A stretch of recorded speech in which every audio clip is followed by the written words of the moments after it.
3 नवंबर को शाहीन एयरलाइन के तैयारे की लाहौर एयरपोर्ट पर क्रैश लैंडिंग के वक्त पायलट नशे में था या नहीं, उसका माजी क्या था और वो जहाज चलाने का अहल था भी या नहीं, शामिल करेंगे वजीर आजम के हुक्म पर तैयार की गई रिपोर्ट के अहम हकाइक और इंकिशाफात। हैदराबाद और मीरपुर खास में इंतखाबी कामयाबी ने मुत्तहिदा कौमी मूवमेंट का एतमाद बढ़ा दिया है। कराची में भी मुकाबले के लिए भरपूर तैयार है मुत्तहिदा, इस बार नए सूबे का कार्ड भी इस्तेमाल कर रही है।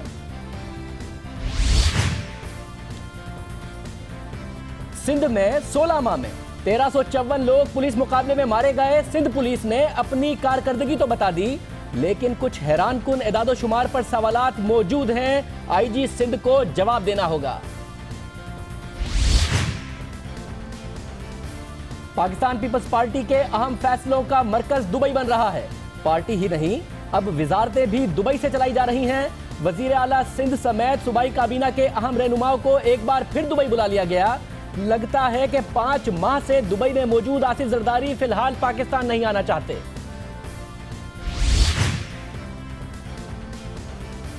भारत में इंतहा पसंदों ने पिछले 10 माह में 86 अफराद कत्ल कर दिए। आमिर खान का बयान बेवजह नहीं। शाहरुख खान और नसीरुद्दीन शाह के बाद आमिर खान का इंतहा पसंदों के निशाने पर होना यह बता रहा है कि हिंदुस्तान में आजादी राय कैद हो रही है। तुर्की ने रूसी जंगी तैयारा मार गिराया। रूस का सख्त रद्द-ए-अमल। आलमी सिफारती मुहाज भी गर्म हो गया। शाम की खाना जंगी अब आलमी जंग की तरफ बढ़ सकती है। सूरत हाल किस तरफ बढ़ रही है, अपडेट्स लेंगे मॉस्को, ब्रसल्स और अंकारा से। बुलंद परवाज करने वाली मरियम मुख्तियार का हौसला ही नहीं, अज़ाइम भी बुलंद थे। मुल्क की तारीख की पहली शहीद फाइटर पायलट के यादगार इंटरव्यू की चंद झलकियां आपको दिखाएंगे।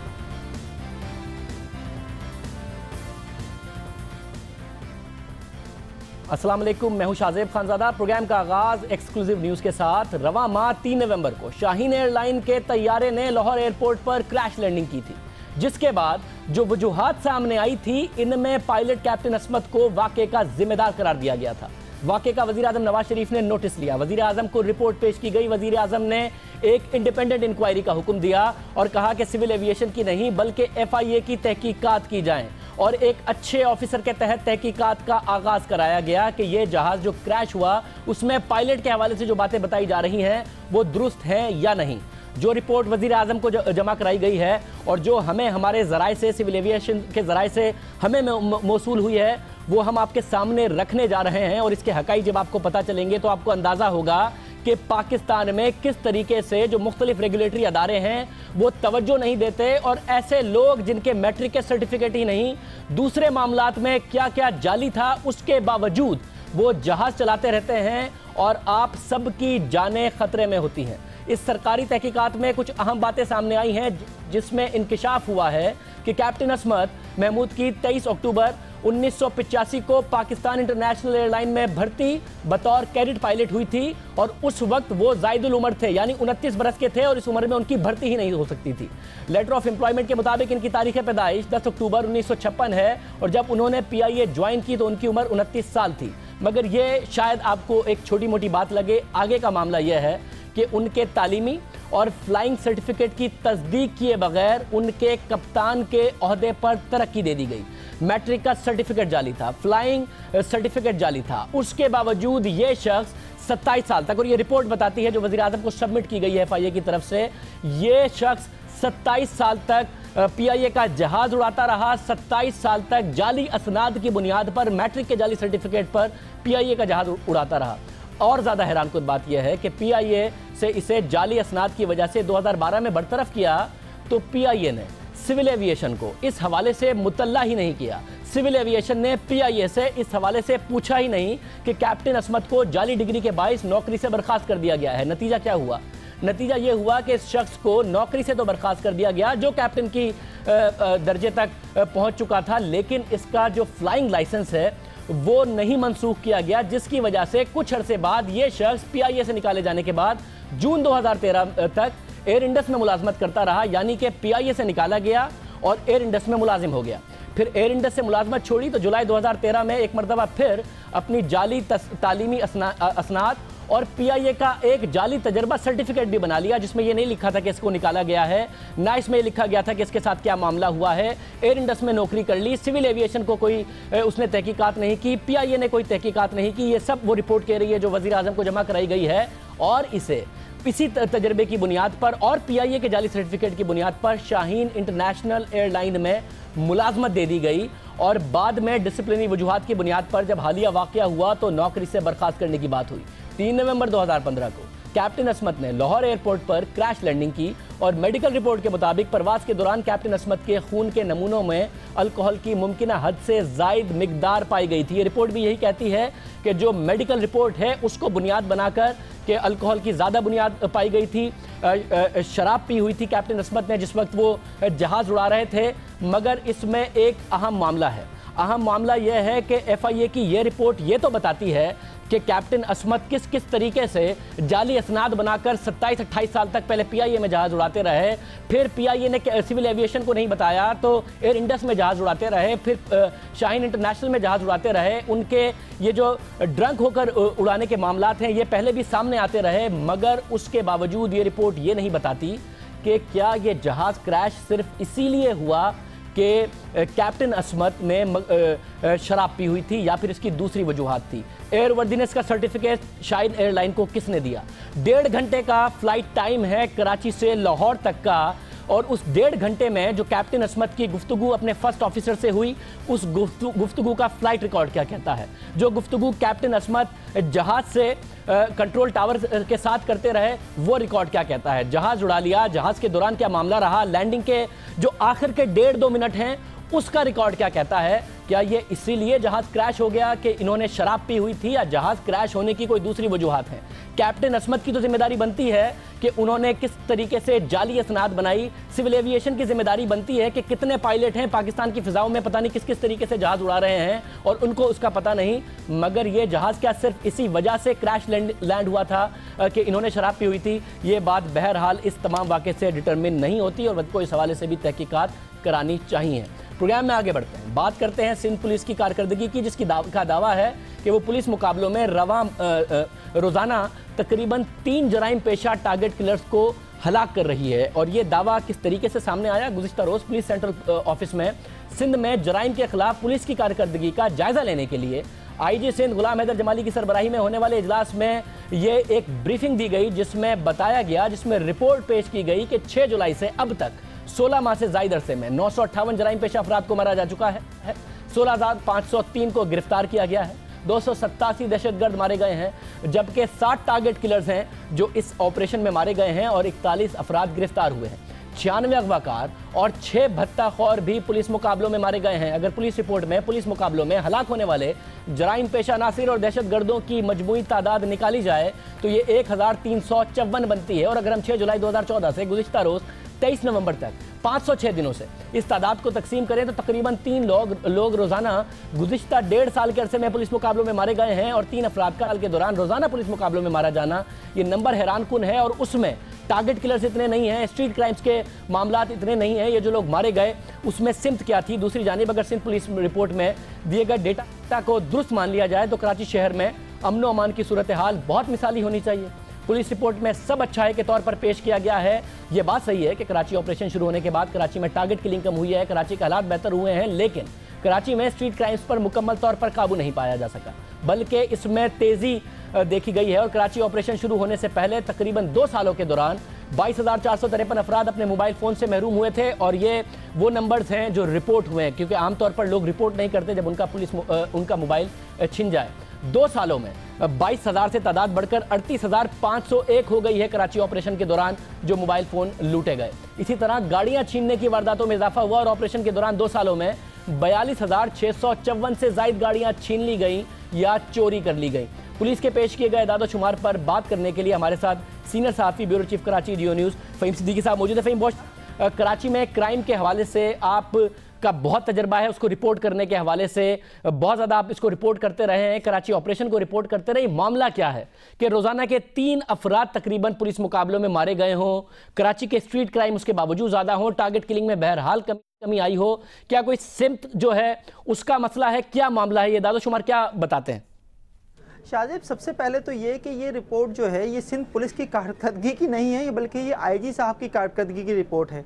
6 जुलाई को आईजी साहब ने जो है वो बतौर आईजी सिंध जो है वो चार्ज संभाला था और एक्टिंग आईजी के तौर पर, उसके बाद जो है सितंबर में वो जो है बाकायदा उन्हें आईजी सिंध तैनात कर दिया गया था। तो ये जो 16 माह है ये बेसिकली आईजी सिंध की कारकर्दगी की रिपोर्ट है। उस दौरान जो ये कार्रवाई हुई हैं उनको जो है मुश्तहर किया गया है और उसमें ये कहा भी गया, इस प्रेस रिलीज में बड़े फ़खरी अंदाज में कहा गया है कि जो कुछ भी हुआ है, जो भी अमन अमान की सूरत हाल में बेहतरी आई है, सिंध पुलिस के कमांडर की जानिब से लिए जाने वाले फैसलों की वजह से आई है। तो बेसिकली तो ये तो एक तरह से मुझे तो एक प्रोमोशनल एक ये प्रेस रिलीज या बयान था जो सिंध पुलिस की जानिब से सामने आया। और फिर उसके बाद अगर मैं ये देखूं कि जिस तरह से आपने इस पूरे वाक़े, इस पूरी प्रेस रिलीज का एक पोस्टमार्टम किया है, तो उसके मुताबिक यकीनन ऐसा ही है। रोज़ाना 3 लोग मारे जाना ये इस बात का सबूत भी है कि जो हमारी पुलिस है वो अब इस बात पे कामिल यकीन रखती है कि उन्हें मुल्जिमान को पकड़कर अदालतों में नहीं पेश करना, बल्कि उन्होंने उनको जो है मौके पर ही जो है वो मार देना है। और ये सोच जो है काफ़ी अर्से पहले परवान चढ़ी सिंध पुलिस में, जब सिंध पुलिस के हवाले से ये बातें उनके अफसरान की जानिब से आने लगी सामने कि जब वो मुल्जिमान को पकड़ते हैं, उनको गिरफ्तार करके अदालतों में पेश करते हैं तो अदालतें उन्हें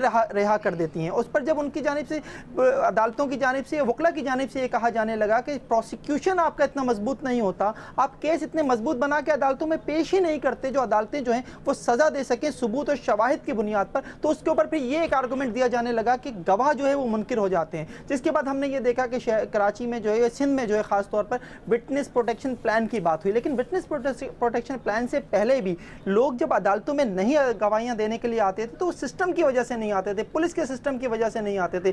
पुलिस अपने तौर पर जो है वो अदालतों में जिन लोगों को पेश करती थी वो आमतौर पर जो है पुलिस के अपने ही लोग हुआ करते थे। और फिर अगर हम इसके बाद फिर इस सूरत हाल पे आ जाएं कि आप रोज़ाना इतनी बड़ी तादाद में लोग मार रहे हैं तो यकीनन क्राइम जो है वो कम हो जाना चाहिए। कराची शहर का सबसे बड़ा मसला टारगेट किलिंग, स्ट्रीट क्राइम, गाड़ियों को चोरी और छीना जाना है। स्ट्रीट क्राइम का जिन आज भी उसी तरह से बोतल से बाहर है, आज भी लोगों से स्ट्रीट क्राइम में जो है वो छीने जा रहे हैं। तो आखिर ये कब जाके रुकेगा? इसका सिर्फ और सिर्फ वो यही है कि नीयत नहीं है, सिर्फ और सिर्फ तशहीरी मुहिम चलाई जा रही है, आदादो शुमार का गोरख धंधा है, आवाम के सामने आदादो शुमार पेश करके ये साबित करने की कोशिश की जाती है कि जैसे बहुत ज़्यादा काम हो रहा है। बहुत शुक्रिया फ़हीम सिद्दीकी, हमें बता रहे थे कि वक्त जो सिस्टम के खामियां हैं, प्रोसिक्यूशन, अदालतों से सजाएं ना होना, उसका नतीजा पुलिस की तरफ से जो हमने देखा कि जराइम पेशा अफराद हैं उनको किस तरीके से खुद जो पुलिस के दादोशुमार बताते हैं उसका क्या हाल नजर आता है। प्रोग्राम में आगे बढ़ते हैं। मुत्तहिदा कौमी मूवमेंट कई दफ़ा कह चुकी पहले कि वो चाहते हैं कि एक नया सूबा बने और कई दफ़ा फिर उस बयान की अलग अलग जस्टिफिकेशन दे चुकी। अगर कभी भी कहा गया कि कराची एक अलग सूबा हो या फिर एक महाजिर सूबे के हवाले से जो बातें की जाती रही, मुत्तहिदा कौमी मूवमेंट कभी सिंध 1, सिंध 2 की जस्टिफिकेशन देती रही, कभी ये कहती रही कि इंतज़ामी बुनियादों पर बनाए जाएँ, करारदादे पेश करती रही, बात करके उस बात पर कायम ना रहने की तनकीद भी मुत्तहिदा कौमी मूवमेंट पर होती रही। मगर इस दफ़ा हैदराबाद और मीरपुर ख़ास में जो ज़बरदस्त परफॉर्मेंस रही मुत्तहिदा कौमी मूवमेंट की बल्दियाती इंतखाबात में, उसके बाद जो कराची की कैंपेन है उसमें मुत्तहिदा कौमी मूवमेंट बबांगे दहल कह रही है कि एक बाकायदा तौर पर मुहिम चलाई जाएगी एक नए सूबे के हवाले से। क्या कह रहे हैं जरा सुनिए। आपने ये फैसला कर लिया है कि हमारे मैंडेट को तस्लीम नहीं करना है और हमें हमेशा इसी तरह जबर के हालात में रखना है, जुल्म के हालात में रखना है। तो हमने भी फिर फैसला कर लिया है कि 5 दिसंबर के बाद सिंध में अलहदा सूबे की तहरीक चलेगी, सिंध में अलहदा सूबे की तहरीक चलेगी, क्योंकि सूबे की आवाज कराची के लोगों के दिलों की आवाज है।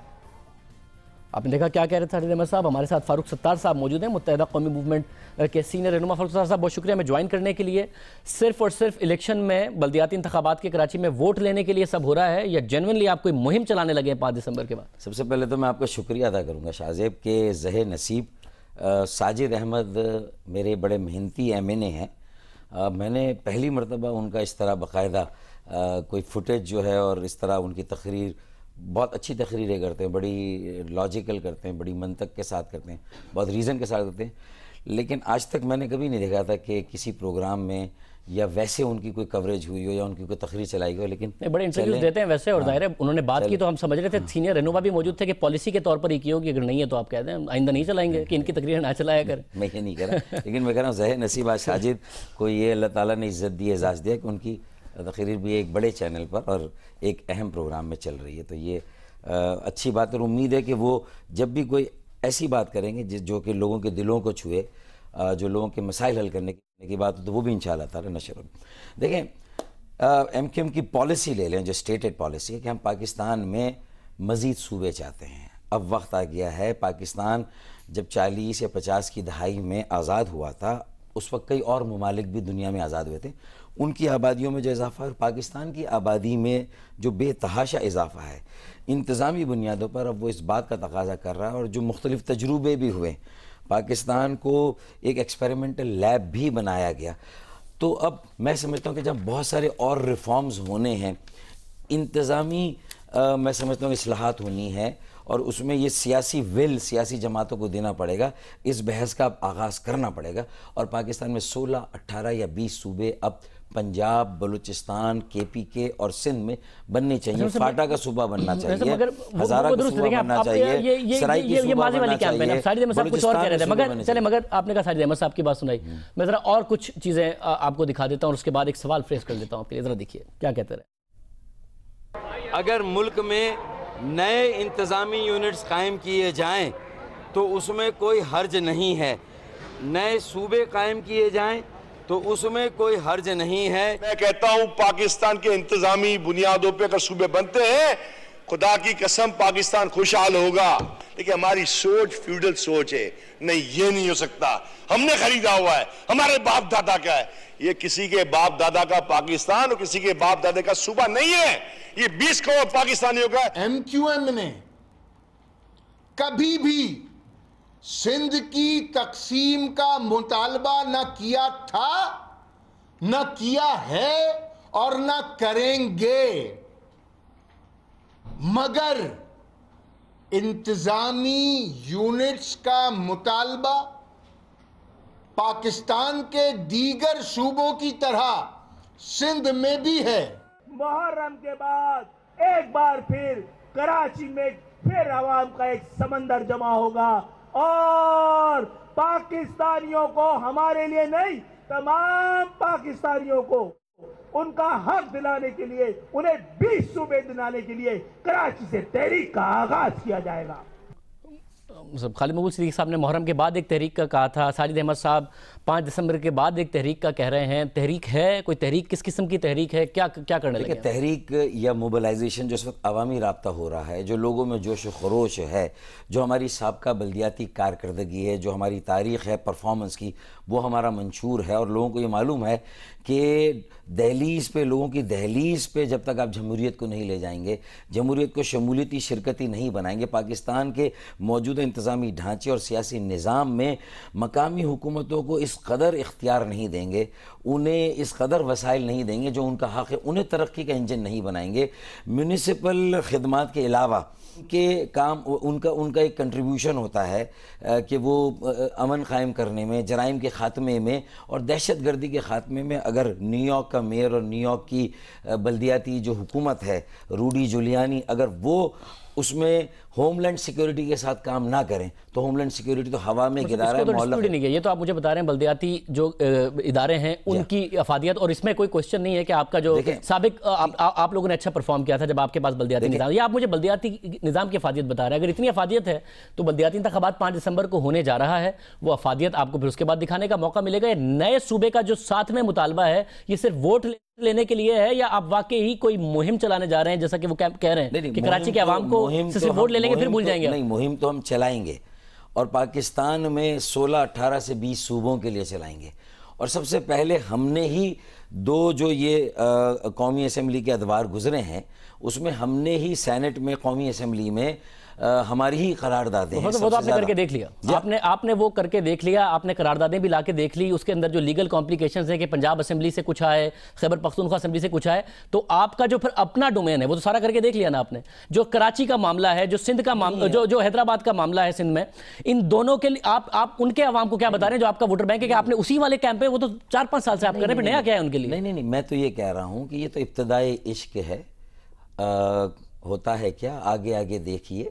नहीं, इब्तिदा इश्क तो वो 4-5 साल पहले थी ना, ये जो आपने करारदादें की है। रोता है क्या, आगे आगे देखिए। होता आपकी नजर में अभी भी इब्तिदा है, आप उनको फिर बता रहे हैं करारदादें ही चलती रहेंगी, या आप उन्हें कह रहे हैं कि कुछ सीरियस एफर्ट है आपकी तरफ से कराची के अवाम को बता रहे हैं? कराची के अवाम को बता रहे हैं, लेकिन ये पूरे पाकिस्तान के लिए है, सिर्फ कराची के अवाम के लिए नहीं है, क्योंकि 3-4 बुनियादी हल हैं पाकिस्तान के जो सियालात होनी। 18वीं तरमीम कामयाब हो जाती शाहजेब, इस नुक्ते पर गौर करो। अगर सिर्फ इख्तियारात मरकज से सूबों को ना आए होते, बल्कि सूबे से भी नीचे गए होते, तो सूबे भी मैनेजेबल होते, गवर्नेबल होते। ये सूबे इंतज़ामी तौर पर अनगवर्नेबल हो गए, इसलिए कि उन्होंने जो मुशर्रफ के ज़माने में बल्दियाती कानून था वो इख्तियारात भी वापस ले लिए। फिर देखें, जब ये मरसू सिन्ना डेसू जब ट्वीट कर दे बिलावल, तो आपकी तरफ से अचानक मौक़िफ़ सॉफ्ट हो जाता है। कराची का इस वक्त गली मोहल्लों का जो हाल है वो सबको पता है। बल्दियाती इंतखाबात की कितनी ज़रूरत है, इसमें भी किसी बात को कोई, बट आपका जो मुतालबा है वो 2 टोक है या नहीं अलग सूबे का, क्योंकि फिर बल्दियाती इंतखाबात गुजर जाएंगे और आपने फिर करारदादों में उलझना है, या आप कराची के अवाम को कह रहे हैं? देखिए, आप क्या समझते हैं कि मुत्तहिदा कौमी मूवमेंट को अपने मजबूत गढ़ में, जहाँ उसने एतमाद लोगों का हासिल किया है, कायम रखा है, उनकी जो तवक्कुआत इख्तियार में हमारे हैं, वसाइल हमारे पास है, उस पर हम हमेशा पूरे उतरे हैं।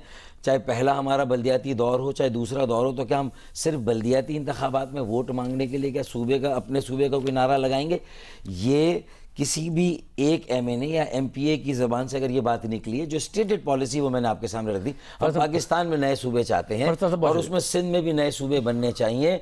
इसी तरह मकामी हुकूमतों को बाइख्तियार और मौसर होना चाहिए। और एक और चीज़ है, फ्यूडलिज्म का भी खात्मा होना चाहिए। ये वो 3-4 बुनियादी वो रिफॉर्म्स हैं। और 18वीं तरमीम हुई, सूबाई खुद मुख्तारी मिली, मकामी खुद मुख्तारी नहीं मिली, इसलिए ये 18वीं तरमीम और सूबाई खुद मुख्तारी भी फेल हो रही है। ये एक इंपॉर्टेंट डिबेट है कि इसमें मकामी खुद मुख्तारी इन इंतखाबात के बाद कितनी होगी, इस पर जरा इलेक्शन भी करीब आ रहा है, इस पे बात करेंगे।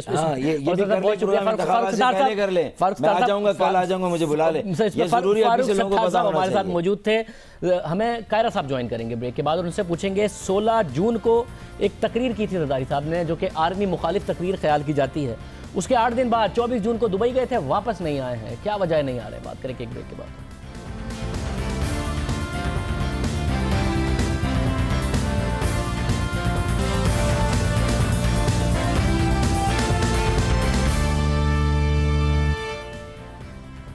पाकिस्तान पीपल्स पार्टी के शरीक चेयरमैन आसिफ अली जरदारी को मुल्क से बाहर गए 153 दिन हो गए हैं और पार्टी के तमाम मामलात वो दुबई से चला रहे हैं। सिंध हुकूमत के मामलात भी दुबई से चल रहे हैं और इस 5 माह के अरसे में आसिफ जरदारी पार्टी मामलात पर दर्जन से जायद अहम मीटिंग्स दुबई में कर चुके हैं। उनकी तरफ से एक तकरीर की गई थी 16 जून को, जिसको आर्मी मुखालिफ तकरीर कहा जाता है, जिसका दिफा भी पीपल्स पार्टी की तरफ से किया गया। उसके 8 दिन बाद 24 जून को जरदारी साहब मुल्क से बाहर गए और आज तक वापस नहीं आए हैं। इसके अलावा साबिक वजीर इत्तलात और मौजूदा सूबाई वजीर works and services Sharjeel Memon भी अगस्त से बाहर हैं और वहीं से अपनी वजारत चला रहे हैं। और आज कायम अली शाह साहब को और दूसरे कुछ हजरात को भी जरदारी साहब ने दुबई में ही तलब किया। जो मखदूम अमीन फ़हीम साहब का इंतकाल हुआ, उस पर भी बयान उन्होंने दुबई से ही जारी कर दिया। क्या वजह है कि जरदारी साहब मुल्क वापस नहीं आ रहे और वहीं से मामला चला रहे हैं? कमरुज़्ज़मा कायरा साहब हमारे साथ मौजूद है, पाकिस्तान पीपल्स पार्टी के सीनियर रहनुमा। कायरा साहब, बहुत शुक्रिया। 16 जून का बयान और उसके बाद 24 जून को वो गए, 153 दिन हो गए। जरदारी साहब पाकिस्तान क्यों नहीं आ रहे?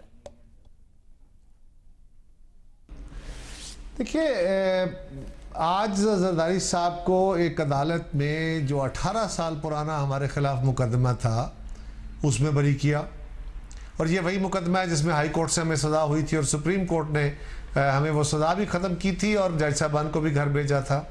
ये अलग बात है कि वो जज साहबान के साथ मिली भगत करने वाले कल भी हुक्मरान आज भी हुक्मरान है। तो जरदारी साहब के खिलाफ कोई ऐसा केस है जिसकी बुनियाद पर कोई ख़तरा हो हमें? कायरा साहब, प्रिसाइजली क्वेश्चन ये है कि आज इतना बड़ा केस से भी वो बरी हो गए और भी कोई केस नहीं है, तो फिर क्या वजह है कि जरदारी साहब आ नहीं रहे? बिलावल को भेजा है सियासी कैंपेन करने के लिए सिंध को, वो फिर वहीं से दुबई से चला रहे हैं। कुछ समझ में नहीं आ रहा, आप समझाएं। देखिए ना, अगर जरदारी साहब यहाँ बैठते हैं तो मीडिया का एतराज़ ये होता है, हमारे मुखालफिन का एतराज़ ये होता है कि जी बिलावल साहब चेयरमैन है, उनको इख्तियार नहीं दे रहे, और जरदारी साहब बैठ के डिफेक्टो चीफ मिनिस्टर बन के गवर्नमेंट चलाते हैं। अब अगर वो बाहर जाके बैठ गए और कभी कभी कंसल्टेशन के लिए वो अपने कोलीग्स को बुला लेते हैं या उनसे कोई कंसल्टेशन कर लेते हैं, तो ये उनका हक है, वो पाकिस्तान पीपल्स पार्टी के लीडर हैं। बेहतर है कि वो पाकिस्तान में रह के फैसला करें, पाकिस्तान में रह के पीपल्स पार्टी को लीड करें। लेकिन अगर आपकी और बाकी दोस्तों की ख्वाहिश के मुताबिक उन्होंने बिलावल साहब को चार्ज दिया है कि आप अपनी पार्टी चलाइए, और बड़ा अच्छा है कि वो अपनी पार्टी का चार्ज ले रहे हैं, तो इसमें कौन सी गलती है? निकाय साहब, आप दुरुस्त कह रहे हैं। हमने भी अपने प्रोग्राम में इस हवाले से बात की है कि बिलावल भुट्टो जरदारी जमा खून है, उन्हें मौका मिलना चाहिए, वो अपने ख्यालात का भी इजहार करते रहे। आप बिल्कुल दुरुस्त कह रहे हैं, मगर बिलावल को सिर्फ और सिर्फ सियासी बागडोर दी है उन्होंने। वो जाके कैंपेन कर रहे हैं। अगर पार्टी ने आगे बढ़ना है और आप लोगों ने भी पंजाब में अगर कारकर्दगी दिखानी है कि हमने सिंध में कितना अच्छा डिलीवर किया, तो आगे मामला ऐसे ही चलना है, या बिलावल की से इसमें भी बिलावल डिलीवर कैसे करेंगे अगर उन्हें सिंध के मामलात में बोलने नहीं दिया जाएगा और सिर्फ सियासी मामला दिए जाएंगे? देखिए, बात यह है कि सियासी मामलात में तो सिंध गवर्नमेंट सियासी मामला ही है ना जी। अगर बिलावल साहब सियासी मामलात में पावर्ड है, सियासत कर रहे हैं, सियासी अमल चला रहे हैं, तो सिंध गवर्नमेंट तो खालिस्तन सियासी इशू है ना। क्या साहब, सिंध हुकूमत, सिंध गवर्नमेंट खालिस्तन इंतजामी मामला है। जो बल्दियाती इंतखाबात थे पीपल्स पार्टी के, वो खालिस्तन सियासी मामला था। तो जो इंतजामी मामला है उसमें से एक ही बात कर रहा हूं। अच्छा, इंतजामी तौर पर देखिए, इंतजामी तौर पे सिंध गवर्नमेंट को बिलावल साहब अपनी गाइडेंस फराहम करते रहते हैं। जरदारी साहब को चेयरमैन हैं, वो भी उनके पास एक्सपीरियंस बहुत सारा है। अपने एक्सपीरियंस की बुनियाद पे अगर कोई बातें करते हैं। रही बात सिंध गवर्नमेंट के परफॉर्मेंस को इम्प्रूव करने की, उसमें इम्प्रूवमेंट बेहतरी की तरफ सफर तो शुरू हुआ और बहुत सारी स्पेस है, इम्प्रूवमेंट करनी चाहिए, बिल्कुल दुरुस्त बात है। कैसा आप खुद क्या एक्सपेक्ट करते हैं और आप चाहते हैं कि क्या पूरी लीडरशिप आपकी पाकिस्तान में हो, पाकिस्तान से पार्टी भी चले, मामलात भी चले, कि जी पार्टी को अगर दोबारा बेहतर करना है, आप खुद क्या चाहते हैं? और इंतजामी मामलात, सियासी मामलात किसके पास हो, आप खुद क्या चाहते हैं? यकीनन जी, पाकिस्तान पीपल्स पार्टी की क़यादत को न सिर्फ पाकिस्तान में बल्कि लोगों के दरमियान जाना पड़ेगा। जाएंगे हम इंशाल्लाह। अब उसका टाइम, अब इलेक्शन की तरफ सफ़र शुरू हो गया है। पीपल्स पार्टी एक रियल टाइम अपोजिशन के तौर पे अपना रोल अदा करेगी, कर रही है, और इंशाल्लाह जरदारी साहब को भी, बिलावल साहब को भी, बावजूद तमाम तर ख़तरात के, बावजूद तमाम तर तहफ़्फ़ुज़ात के, उनके सिक्योरिटी के हवाले से उनको पाकिस्तान के लोगों में जाना है। इसमें दूसरी कोई राय नहीं है। कायर साहब, बहुत शुक्रिया। कमरुज़्ज़मा कायर साहब हमारे साथ मौजूद थे। प्रोग्राम में एक ब्रेक लेते हैं और उसके बाद आपको अंकारा, मॉस्को, ब्रसल्स लेके जाएंगे। तुर्की ने एक रूस का तैयारा मार गिराया, जिसके बाद मामलात बड़े ख़राब हुए नजर आते हैं। रूस की तरफ से बड़ी सख्त स्टेटमेंट आए हैं। ये मामला किस तरफ जाएगा, कितना ख़राब होगा, इस पर तफसील से बात करेंगे एक ब्रेक के बाद।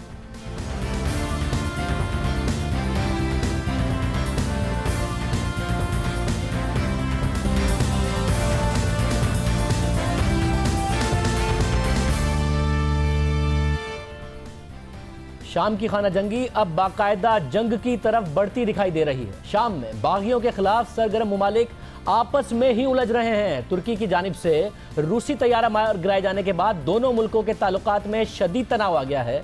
आज तुर्की ने फिजाई हुदूद की खिलाफ वर्जी पर रूसी जंगी तैयारा मार गिराया और मौक़िफ़ इख्तियार किया कि रूसी तैयारे के पायलट को 5 मिनट में 10 मरतबा खबरदार किया गया था, लेकिन वार्निंग के बावजूद खिलाफ वर्जी का सिलसिला जारी रहा, जिस पर तैयारे को मार गिराया गया। तैयारे के दोनों पायलट पैराशूट के जरिए जमीन पर उतरने में कामयाब हो गए, लेकिन रूसी हुकाम ने दावा किया है कि तैयारे ने तुर्क हुदूद की खिलाफ वर्जी नहीं की, इसे शामी हुदूद में मार गिराया गया। और रूसी सदर व्लादिमीर पुतिन की जानिब से सख्त रद्द-ए-अमल सामने आया है और उन्होंने तैयारा गिराए जाने के वाक़े को पीठ में छुरा घोंपने के मुतरादिफ करार दिया है। खित्ते में कशीदगी बढ़ रही है। अमेरिका, सऊदी अरब, तुर्की और दीगर यूरोपीय ममालिक शामी सदर बशर अल असद को इक़्तिदार से हटाने के लिए सरगर्म है, जबकि रूस और ईरान बशर अल असद के हामी हैं। और इसी पस मंज़र में रूसी सदर व्लादिमीर पुतिन ने कल ईरान का अहम तरीन दौरा भी किया, जो कि सारी दुनिया में हेडलाइंस बना। हालात तेज़ी से एक और आलमी जंग की तरफ तो नहीं बढ़ रहे। ये एक ऐसा सवाल है जो मुसलसल पैदा हो रहा है कि ये दाइश के भी ख़िलाफ़ हैं, फिर एक दूसरे के जो सियासी मामलात हैं वो दाइश के ख़िलाफ़ जंग से भी इन सब को रोक रहे हैं। एक ब्रसल्स में हंगामी नेटो का इजलास बुलाया गया। मॉस्को में, रूस में एक शदीद किस्म का रद्द-ए-अमल सामने आया। और साथ साथ इस वक्त अंकारा में क्या हो रहा है, तुर्की में, ये सारी मालूमात हम आपको देंगे। सबसे पहले हमें खालिद हमीद फारूकी ब्रसल से ज्वाइन कर रहे हैं, मुजाहिद मिर्ज़ा साथ हमारे साथ मॉस्को से मौजूद हैं, आप editor radio Moscow Urdu service हैं, और साथ ही हमें फुरकान हमीद साहब ज्वाइन करेंगे जो कि हेड ऑफ उर्दू सर्विस हैं TRT और अंकारा में मौजूद हैं। खालिद हमीद फारूकी साहब, सबसे पहले आप बताइएगा आज के वाक़े के हवाले से यूरोप क्या सोच रहा है? अहम इजलास हुआ है, तशवीश पाई जाती है ब्रसल्स में, नेटो के इजलास में क्या माहौल है? जी शाहजेब, शाम और तुर्की की सरहद पर जो आज वाकया रहनुमा हुआ है कि तुर्की ने रशियन जेट फाइटर वहां मार गिराया है और रशिया पे इल्जाम आयद किया है कि उसने तुर्किश एयर स्पेस की खिलाफ वर्जी की थी। इसके नतीजे में जाहिर है कि तनाव बढ़ रहा है और यूरोपियन दारुलहुकूमतों में इस पर बहुत ज्यादा तशवीश पाई जाती है। यहाँ नेटो हेडक्वार्टर में तुर्की की दरखास्त पर एक खुसूसी हंगामी इजलास बुलाया गया है ताकि इस मसले का हल जल्द अज जल्द तलाश किया जा सके। गुज़िश्ता तीन हफ्तों से मगरबी इत्तेहाद और मगरबी ममालिक इंक्लूडिंग अमेरिका इस बात की कोशिश बयाना में करते रहे रूस के साथ कि रूस को एक ज्वाइंट कार्रवाई के लिए सीरिया में राजी किया जा सके, उसमें ईरान भी शामिल रहा है। और अब 3 हफ्ते के बाद उस तमाम वियना के जो इजलास में कार्रवाई और कोशिशें की गई हैं उस पर पानी फिरता हुआ नजर आ रहा है। इसलिए यहाँ आज के इस जारी इजलास में नेटो के ये फैसला किया जाएगा और नई तजावीज़ की जाएंगी सामने। खालिद हमीद फारूकी साहब, बहुत शुक्रिया। खालिद हमीद फारूकी साहब कह रहे थे अहम इजलास है, नई तजावीज़ इस पे सामने आ सकती हैं, सूरत हाल मजीद ना बिगड़े। रूस और तुर्की के दरमियान ये भी बहुत अहम मामला है। मॉस्को चलते हैं, उसके बाद आपको तुर्की भी लेकर जाएंगे और वहां भी पूछेंगे कि मामला क्या है, मॉस्को में क्या हो रहा है। मुजाहिद मिर्जा साहब हमारे साथ मौजूद है। मुजाहिद मिर्जा साहब, बहुत शुक्रिया। इस वक्त रशियन मीडिया किस तरह रिएक्ट कर रहा है, रशियन हुकूमत किस तरीके से रिएक्ट कर रही है, क्या बयानात सामने आए हैं, क्या कोई लाएअमल सामने आया इस हवाले से? लेकिन जी फिलहाल तो यही हो रहा है कि एक तो सदर ममलिकत ने खिताब किया है, दूसरा रूस ने फौरी तौर पे अपनी जो इनकी मीटिंग बुलाई है। अभी चंद मिनट पहले जो सर्गेई लावरोव जो वजीर ख़ारजा हैं उन्होंने तुर्की का दौरा मनसूख किया है। साथ ही रूस के बेतहाशा सयाह तुर्की में होते हैं उनको मशवरा दिया है कि तुर्की ना जाएं, जो हमारे जहाज को मार गिराते हैं वहाँ लोगों की जिंदगी महफूज नहीं है। और ताज़ा तरीन जो बयान सर्गेई लावरोव का है वो ज्यादा अहम है। वो ये फरमाते हैं कि तुर्की की सरजमीन से दहशतगर्दी को बढ़ते हुए देख रहे हैं, तुर्की की सरजमीन से दहशतगर्दी के खतरे को बढ़ते हुए देख रहे हैं। ये एक अहम मामला है। हम फुरकान हमीद साहब की तरफ जाते हैं जो कि इस वक्त टर्की में मौजूद हैं। रशिया की तरफ से इतना स्ट्रॉन्ग स्टैंड है कि अपने लोगों को कहना कि आप टर्की ना जाएं, पीठ में छुरा घोंपने की बात करना। ब्रसल्स में एक इजलास होना, अंकारा में क्या हो रहा है जब तुर्की ने ये जहाज मार गिराया है तुर्की की तरफ से। फुरकान हमीद साहब, बहुत शुक्रिया। सख्त बयानात सामने आए हैं रूस की तरफ से जब से उनका तैयारा मार गिराया गया है। तुर्की में इस वक्त क्या हो रहा है, अंकारा में इस वक्त क्या अपडेट है, हुकूमत क्या कर रही है? तुर्की में जो सदर रजब तय्यिप एर्दोआन की क़यादत में सिक्योरिटी इजलास मुनक्किद हो रहा है जिसमें सूरत हाल का जायजा लिया जा रहा है। उस पर यह भी गौर किया जाएगा कि आइंदा इस तरह के वाक़े से किस तरह निपटा जाए, खासतौर पर नेटो के साथ नेटो तुर्की की किस तरह तावन कर सकती है। और अमेरिका के साथ भी तुर्की के करीबी तल्लुकात हैं, अमेरिका के साथ भी, अमेरिका के वज़ीर ख़ारजा के साथ भी बातचीत जारी रही है। अब सूरत हाल ये है कि नेटो और तुर्की के साथ साथ मुत्तहदा अमेरिका भी तीनों इन्वॉल्व हैं इसमें और इस मसले को हल करने की कोशिश कर रहे हैं। तो मुत्तहदा अमेरिका कह रहे हैं कि हालात जो है इसी तरह रहेंगे, जो है त्यारे के हादसा होने के बावजूद है वो फौजी ऑपरेशन दाश के खिलाफ जारी रहेगा। तुर्की भी ने ये वादे कर दिया कि तुर्की मुत्तहदा अमेरिका को नेटो का साथ देता रहेगा। अलबत्ता नेटो मुत्तहदा अमेरिका को भी तुर्की का साथ देना होगा। इस सिलसिले में वज़ीर आज़म ने भी वाज़ेह तौर पर ऐलान कर दिया कि वो उस वक्त तक नेटो का रुकना है जब तक नेटो तुर्की का साथ देगा। बहुत शुक्रिया। फुरकान हमीद साहब भी हमें बता रहे थे कि में क्या मामला है, मामला हसास है, सेंसिटिव है, दोनों मुल्कों के दरमियान तनाव हद से ज़्यादा नज़र आता है। बयानात रूस की तरफ से बड़े सख्त आए हैं। प्रोग्राम में आगे बढ़ते हैं, बात करते हैं भारत की। भारत में बढ़ती हुई इंतहा पसंदी को अब भारतीय हुकूमत भी तस्लीम कर रही है, लेकिन इसके खिलाफ इक़दामात देखने में नहीं आ रहे। भारतीय हुकूमत कैसे तस्लीम कर रही है वो शायद आपको उन बयानात से ना नज़र आता हो जो बीजेपी की तरफ से शाहरुख खान के खिलाफ या आमिर खान के खिलाफ दिए जाते हैं, मगर ये बात नंबर से नजर आती है। ना कोई बयान है, ना कोई एक्शन है। अगर है तो वो है एहतजाज, वो भी उनके खिलाफ जो भारत में बढ़ती हुई इंतहा पसंदी के खिलाफ बोल रहे हैं। मारूफ भारतीय अदाकार आमिर खान के भारत में बढ़ती हुई इंतहा पसंदी के बयान के बाद भारत में उनकी मजम्मत की जा रही है। आमिर खान के पोस्टर्स को आग लगाई जा रही है, लेकिन भारतीय वजारत दाखिला की जानिब से जो रिपोर्ट सामने आई है वो भारत में बढ़ती हुई इंतहा पसंदी को बेनकाब कर रही है। भारतीय हुकूमत खुद तस्लीम कर रही है कि भारत में इंतहा पसंदी में इजाफा हो रहा है। भारतीय वजारत दाखिला की तरफ से जारी करदा एक रिपोर्ट में इंकिशाफ किया गया है कि रवां साल अक्टूबर में और अक्टूबर तक भारत में हिंदू इंतहा पसंदों की जानिब से तशद्दुद के 630 वाक़यात पेश आए, जिसमें 86 अफराद कत्ल जबकि 1899 अफराद जख्मी हुए।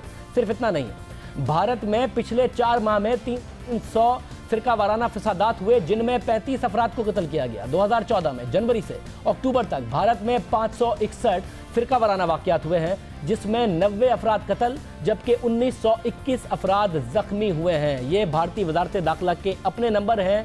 भारत जो 2014 से पहले शाइनिंग इंडिया का स्लोगन लेकर पूरी दुनिया में सेकुलर इंडिया का प्रचार कर रहा था, बीजेपी हुकूमत के इक़्तिदार में आने के बाद भारत खुद अपने आप में एक्सपोज हो रहा है। और भारतीय अदाकार आमिर खान ने कल एक इंटरव्यू में उस खतरे का इशारा किया जिसका इदराक वज़ीर आज़म नरेंद्र मोदी को नहीं हो रहा। Last maybe 6 months, 8 months, there has been a growing sense of despondency, I would say. I mean, when I sit at home and talk to Kiran, you know, Kiran and I have lived all our lives in India. For the first time, Kiran says, should we move out of India? Now, that's a disastrous and very big statement for Kiran to make to me. She fears for her child, she fears for, you know, what the atmosphere around us will be. She feels scared to open the newspapers every day.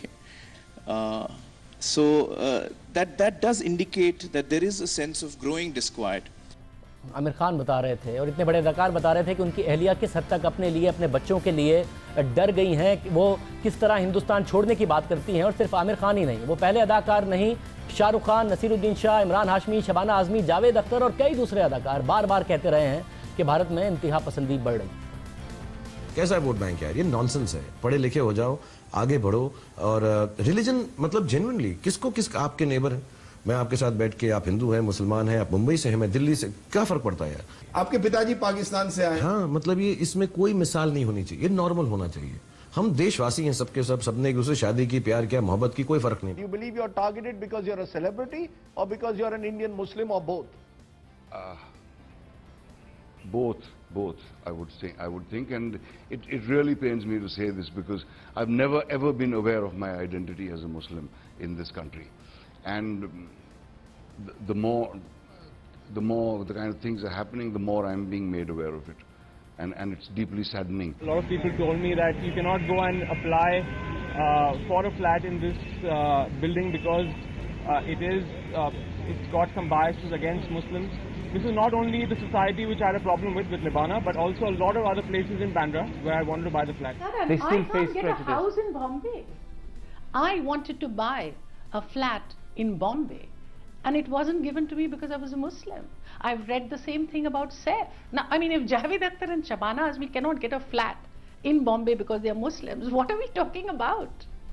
आपने देखा कि भारत में क्या हो रहा है, भारत कैसे expose हो रहा है, लेकिन यहाँ अहम मामला है और हमें भी सोचना चाहिए कि जब भारत में ये सब हो रहा हो, भारतीय अदाकार ये सब बातें कर रहे हो, तो हम उसे भारत में के लिए कैसे देखते हैं, कैसे भारत को एक्सपोज होता देखते हैं, इंटरनेशनल बरादरी किस तरीके से लिखती है, कॉलम्स कैसे लिखे जाते हैं। तो जब पाकिस्तान में इस किस्म के वाक़यात होते हों कि अक़लियतों को टारगेट किया जाता हो, जब पाकिस्तान में लाहौर में ऐसे वाक़यात हो जाएं, जब पाकिस्तान में दूसरे इलाकों में और पंजाब के बड़े बड़े शहरों में इस किस्म के वाक़यात हो जाएं और फिर गुज़िश्ता दिनों जहलम में ये वाक़या हो जाए कि अक़लियतों की फैक्ट्री जला दी जाए और उनकी इबादतगाह जला दी जाए, तो फिर दुनिया में क्या बात होती होगी और दुनिया हमें किस तरीके से देखती होगी, इसके बारे में हमें भी सोचना चाहिए। प्रोग्राम में एक ब्रेक लेंगे और उसके बाद जिक्र होगा मरियम मुख्तियार का, जिनका हमने एक इंटरव्यू किया था। उनके हौसले कितने बुलंद थे, उनके अज़ाइम कितने बुलंद थे, ज़रा आपको उनकी अपनी ज़बानी सुनाएंगे।